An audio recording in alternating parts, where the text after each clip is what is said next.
do you prefer to have every pitcher throw no more than 20 pitches, then all kids can pitch on Sunday, if you follow the pitch smart guidelines, or do you let 2 or 3 kids pitch the whole game and then have the other 5 or 7 totally fresh for Sunday? I think it depends on what part of the season are you in. If you're in the beginning of the season, I think it's going to be hard for some of your pitchers to go complete games or throw deep into innings. You don't really know much about it. I think it's preference. So I think as a coach, I've done it both ways.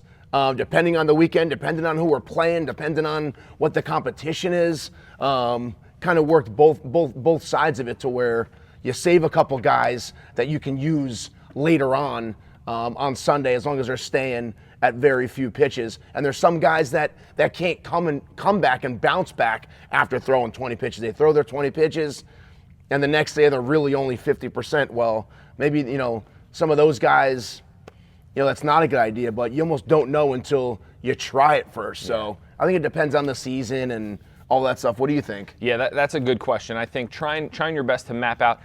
When they were younger, I liked it, but as the kids are getting older, I try my best to set up, like a Saturday rotation with maybe a couple guys coming out of the bullpen and then a Sunday rotation. But it all comes down to who you're playing. I think the 20 pitch count is good, but also just be aware of how many balls they're throwing throughout the day. I think sometimes we just take a look at their pitch count and, well, he only threw 20 pitches on the mound, but he also threw 15 in the bullpen to get ready to come out on the mound. So now we're at 35.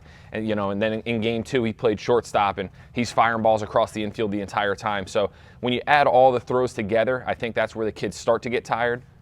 I think the pitch smart rules are great, and it's, we've got to follow them. But, I try my best to, especially I have a couple kids that are catchers and pitchers, right? I have, shortstops and center fielders that all these kids, they play multiple positions. So I tried to stay away from having them pitch back-to-back days unless it's really quick. Maybe the closer comes in and throws 10 pitches or something, and then he can come back and, close the next day.